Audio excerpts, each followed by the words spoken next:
No dia de ontem, o Sr. Superintendente-Chefe da PSP esteve na CNN a falar um bocadinho sobre os dados da segurança, as sensações, as não sensações, há algum dado que motive este sentimento de insegurança generalizado que se sente cada vez mais em Portugal? Ou será, como diz Miguel Sousa Tavares, Ricardo Costa e tantos outros, serão apenas sensações que não têm qualquer tipo de justificação prática e estatística?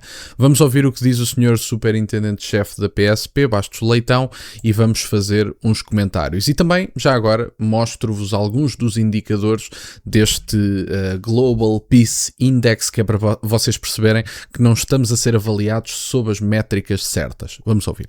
Onde é que nós estamos muito mal situados ao nível europeu? Os dados do Eurostat, mais uma vez, vamos a factos e não vamos a percepções. Os factos do Eurostat são claros. Nós, neste momento, estamos ao nível dos roubos na via pública, com ou sem arma de fogo, roubos que são contra pessoas, violentos. Nós estamos, neste momento, no quinto pior número da Europa.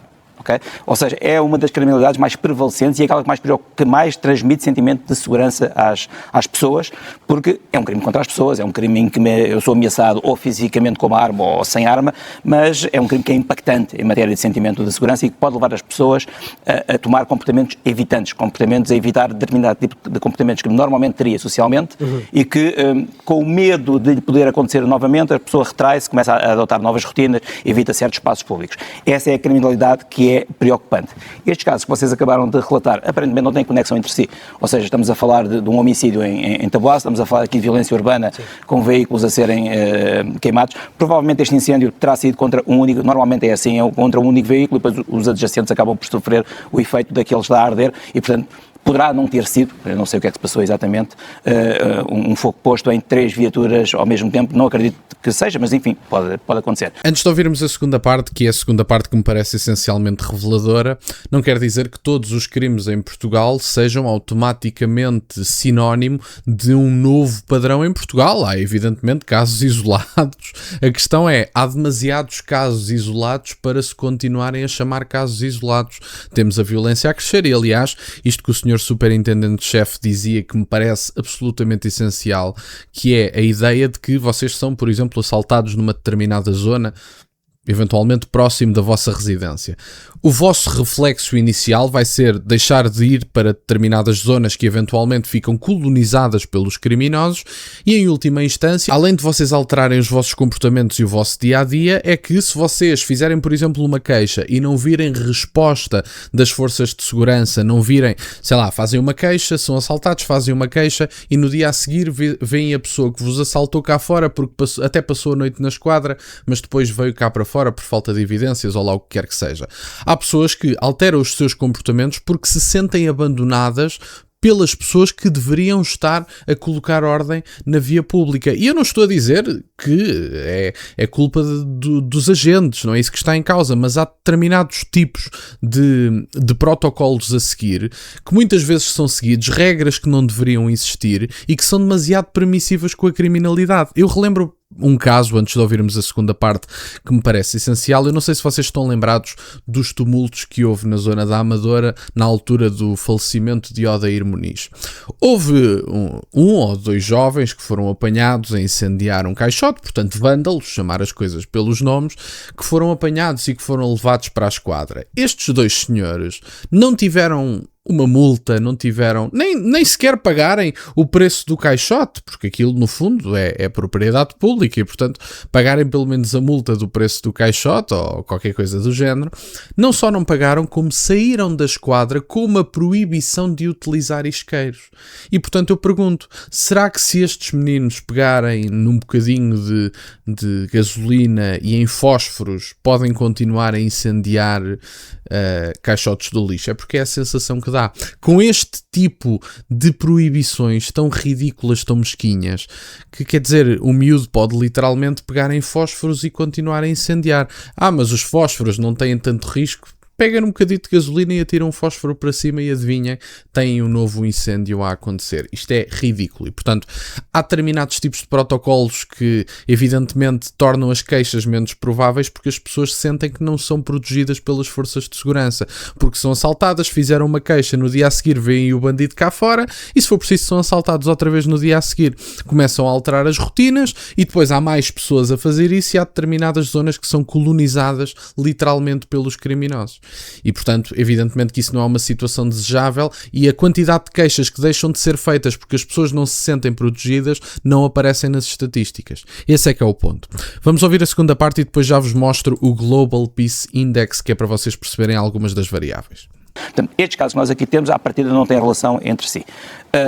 E acho que não devemos estar especialmente preocupados com esses casos. Agora, que se vêem poucas medidas de políticas públicas e andamos aqui num discurso, eu ontem ainda aqui dizia isso nos vossos estúdios, de que Portugal é um país muito seguro e apontam sempre que agora somos o 7º mais seguro da Europa e isto é totalmente falso, porque este ranking do 7º mais seguro da Europa tem a ver com um índice que não mede a segurança, mede a pacificidade de um país e de todos os itens que estão nesse ranking, só 3 dizem direito dizem respeito à segurança e não dizem respeito a outras nuances. Portanto, se nós vamos ver outros índices, nós estamos mais ou menos a meio da Europa, a meio do ranking europeu, nós estamos mais ou menos a meio. E, portanto, isto é muito importante desmascarar esta fraude, mas já agora vamos ver que índice é este, porque para não falarmos de forma abstrata, saibam que eu fiz aqui uma tradução direta com a página e, portanto, podem ver aqui alguns erros de tradução, mas essencialmente dá para perceber, até porque vão ter o link na descrição. Vamos então ver o índice e saber que variáveis são estas, especificamente em Portugal, do ano passado. Ora, como eu dizia, o que é que temos aqui? Isto é, basicamente, eu creio que isto é de 2025 ou de 2024. Confesso que não tenho a certeza do ano. Pronto, mas isto é o Global Peace Index, que é o tal tão conhecido. Primeiro tem aqui uma das variáveis, isto são os dados de Portugal, isto é Portugal 2025, precisamente, cá está classificado com a 7ª posição, tem aqui 1,371 indicador geral, indicadores específicos, percepções de criminalidade, taxa policial, taxa de homicídios, taxa de encarceramento e agora aqui é que as coisas começam a ficar absurdas porque nós percebemos que adicionamos variáveis que não descrevem verdadeiramente a segurança, como dizia o Sr. Superintendente-Chefe. E tem aqui, por exemplo, acesso a armas de pequeno porte. Se isto é uma variável em Portugal em que é praticamente impossível ter legalmente uma arma, evidentemente que isto vai ser sempre baixo e, portanto, isto não ajuda na criminalidade a longo prazo, médio e longo prazo, percebermos as alterações. Tem aqui intensidade do conflito interno. Não há conflitos internos em Portugal. E como não há conflitos internos, leia-se conflitos de guerras civis ou alguma coisa do género, não há conflitos internos e, portanto, temos a avaliação mais baixa que é possível. Evidentemente que não temos esse conflito e por não termos esse conflito a avaliação é baixa. Tem aqui manifestações violentas. Continua baixo, apesar de tudo não temos manifestações violentas, essas coisas não costumam acontecer e portanto era como dizia o Sr. Superintendente-Chefe, é uma questão de pacificidade do país, não tem obrigatoriamente que ver com a criminalidade a aumentar no médio e longo prazo. E depois tem aqui crime violento, apesar de tudo continua baixo, isso pode ser considerado, tem aqui instabilidade política, tem aqui escala de terror político. Não parece que haja atentados terroristas do ponto de vista político em Portugal ou até de outros pontos de vista. Importação de armas. Isto não diz nada sobre roubos na rua, sobre violações, etc. Diz zero. Impacto do terrorismo. Graças a Deus não é comum haver terrorismo em Portugal, mas infelizmente em alguns países europeus começa a ser cada vez mais comum. Mortes decorrentes de conflitos internos. Idem aspas. Despesas militares. Não diz nada sobre a segurança que se sente nas ruas. Taxa de pessoal das Forças Armadas.